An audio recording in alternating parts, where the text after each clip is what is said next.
Come on in, sit down, I want to tell you a story. It's an old story, but it's one our village had to learn the hard way. It's about a boy, a beautiful meadow, and a single lie. So gather round, children. That's what I say to the little ones now, but you're old enough to understand. You're the ones who have to carry these lessons forward, so please, listen close. I'm going to tell you about my village, our village, Millbrook, about how we used to be, anyway. This was a time before we understood that some things, once they're broken, they can never really be made whole again. This is the story about the day a single lie, a silly, thoughtless little lie that felt like a game, ended up costing us just about everything. It's a lesson that was paid for with a lot of fear and a lifetime of regret. You have to understand, back then in Millbrook, trust wasn't just some word people threw around. No, it was like the air we breathed. It was the foundation under every single home, the bedrock of every friendship, every promise made. I mean, nobody ever locked their doors. Why would you? Your neighbors were your family. If someone's harvest was a bit thin one year, loaves of fresh bread would just appear on their doorstep. No name attached, of course. But the most important rule, the one nobody ever had to say out loud, was this. When someone called for help, you dropped what you were doing and you ran. No questions asked, always. And watching over all of us from the high green meadows was a young shepherd boy named Eli. He had what you'd think was the most peaceful job in the entire world, just watching the sheep. And that meadow, it was beautiful. A perfect picture of life. But for young Eli, it was a quiet cage. Those rolling green hills, his 40 white sheep, the same old blue sky day after day. For him, it was just an endless, deafening silence. It wasn't peace he felt up there, it was emptiness.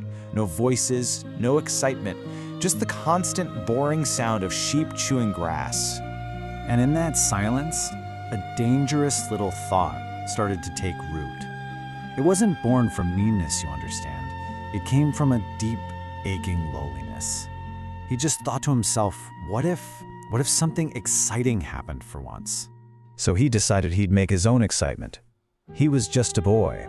He didn't understand yet, not really, what a single moment of thrill could end up costing everyone. He took a deep, deep breath, and he screamed the one word he knew would shatter the quiet.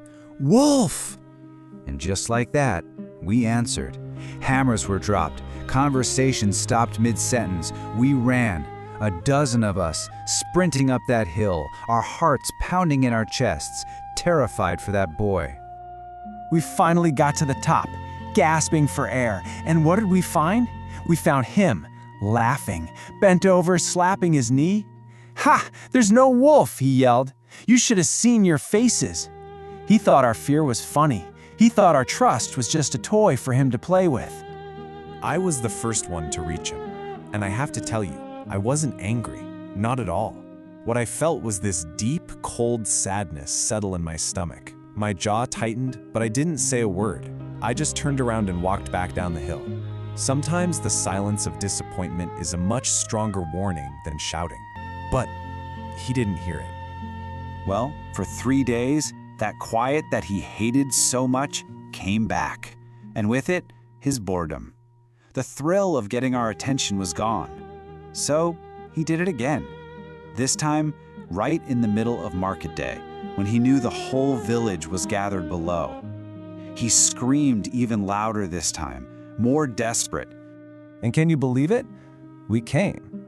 We ran up that hill again, because that's just who we were. But this time, I spoke. I walked right up to him, looked him square in the eye, and I said very quietly, "One day, Eli, you're gonna really need us, and we won't come." He just rolled his eyes at me. He thought my warning was just part of the game. But it wasn't a game. Not for long. It was an evening just like any other. The sun was going down, painting these long, quiet shadows across the meadow. And that's when the real danger came. It started with a sound. It wasn't a sheep. It wasn't the wind. It was a low growl, a deep rumble that seemed to come from the very earth itself. Eli froze.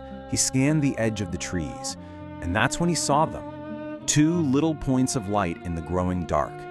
Amber eyes, burning in the twilight, watching, waiting. And then the wolf lunged. In a single heartbeat, that gentle, peaceful meadow was gone. It was replaced by pure chaos, the terrified bleating of sheep, wolf flying, and the flash of white teeth in the dying light. Eli screamed. And this scream, it was completely different. It was raw. It was terrified. It's real this time. Please help me. But down in the village, we just heard the cry.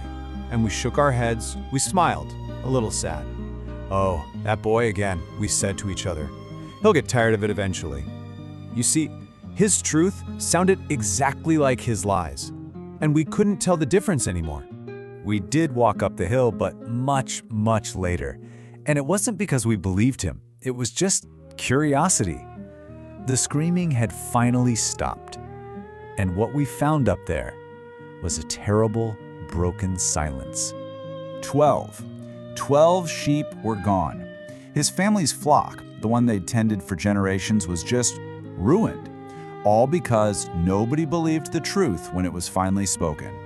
The cost was very, very real. I sat with him among the ruins of his flock.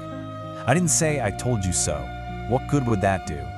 I just put my hand on his shoulder and I told him the one thing he had to understand. Trust is like a mirror, boy, I said. You can crack it in a second. And even if you manage to glue all the pieces back together, you'll spend the rest of your life looking at the cracks. And that was the real change in him. Before all this, he was a boy who was desperate for excitement, trying to run away from being lonely. But after, he found a whole new kind of isolation. A much worse one that he built himself, with his own words, crushed by a regret that I know follows him to this very day. So I want you to think about that as you go about your day. I have to ask you, is there a version of this story playing out somewhere in your own life? Maybe a small exaggeration here, a little white lie there. We all cry wolf in small ways, don't we? We think it's harmless, we think it costs nothing. Until the day the real wolf shows up at our door and we find out our words have become empty. Remember Eli, your word, your trust, it's all you truly have, so guard it well.